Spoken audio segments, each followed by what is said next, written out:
मैं Karachi press club के बाहर मौजूद हूँ। यहाँ एक शख्स जिसका नाम इसहाक है, मुस्तफ़ा कॉलोनी रंगी टोंक सेक्टर 11B का रिहायशी है और 2 नंबर गली के अंदर जो है कोई नाला बह रहा है जो 3 सालों से जो है सिंध गवर्नमेंट और KMC और DMCs ने उसको नहीं बनाया। इन्होंने दरख्वास्तें भी दी हुई हैं जिसके ऊपर तकरीबन 20 लाख रुपए का ख़र्चा है।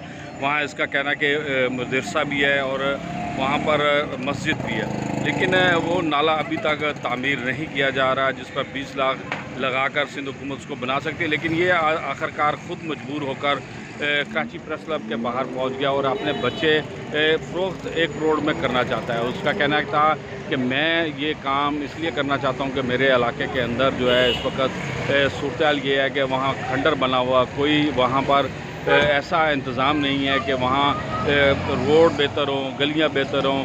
फिर ये नाला जो है वो सीवरेज नाला है जिसकी वजह से इनको इंतहाई जो है वो लोगों को मुश्किलात का शिकार है। 3 साल से कह रहे हैं मैं धक्के खा रहा हूँ। एक सिस्टम है जिसके अंदर एप्लीकेशन भी दी है, उसका कॉन्टैक्ट भी जो है वो किसी को नहीं दिया जा रहा, ताकि वो अगर कॉन्ट्रैक्ट दिया जाए तो उसके बाद जो है उसको तामीर वहाँ नाले की शुरू हो सके, ताकि लोग जो है वो पानी से गंदे पानी के से गुजर कर उनके जो उनको मुश्किलात का शिकार होते हैं, ये मुश्किलात उन इलाकों की कम करना चाह रहे हैं। तो इनकी आवाज़ जो है वो हम चाहते हैं कि हम अपने TV चैनल से जो LTV है, लियाकत मुग़ल ऑफिशियल TV है, उसके ऊपर हम इसकी वीडियो भी डाल रहे हैं और हम चाहेंगे कि ज़्यादा से ज़्यादा लोग इसको सब्सक्राइब करें ताकि हुकूमत जो है इसके ऊपर कोई एक्शन ले सके। तो मैं ये इनकी वीडियो अभी अपलोड करूँगा, आप इसको बिल्कुल सब्सक्राइब भी करें और ज़्यादा से ज़्यादा जो है लोगों तक पहुँचाएँ ताकि इनकी आवाज़ बन सके। ये आदमी क्यों मजबूर हुआ है अपने बच्चे फ़रोख्त करने के लिए, और वो चाहता है कि मैं अपने 3 बच्चे और तीनों बेटे हैं और उनको कोई अपना जिगर गोशा जो है वो फ़रोख्त नहीं करता। लेकिन ये कैसा मतलब मजबूर इंसान है जो तरक्याती कामों कराने के लिए अपने बच्चों को भी फ़रोख्त करने के लिए तैयार है। तो ये आप उनकी बात आप सुनें।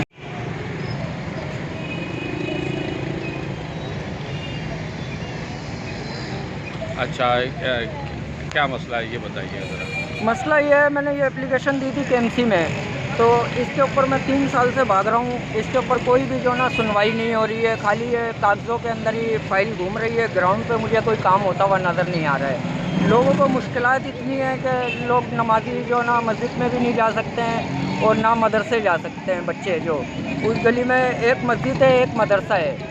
अब इनको मुतअद्दिद बार मैं कह चुका हूँ कि उस पर लिहाजा ये करते हैं। 4 महीना अभी भी मुझे भागते हुए गए न्यूज़ एप्लीकेशन को, मगर ये कुछ भी इस पर काम नहीं कर रहे हैं। मजबूर होकर मुझे ये कदम उठाना पड़ रहा है कि मैं अपने बच्चे बेच के जो है ये काम कराऊँ। अच्छा, कितना खर्चा वो बता?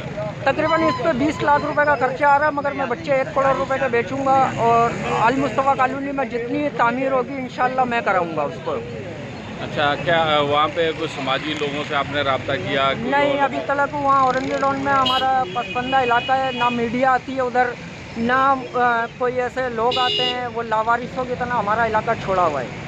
नाम इलाका औरंगी टाउन सेक्टर 11B अल मुस्तफ़ा कॉलोनी है। ये पूरा खंडर हुआ है इस टाइम। इस पर कोई भी तरक्याती काम नहीं हो रहे हैं।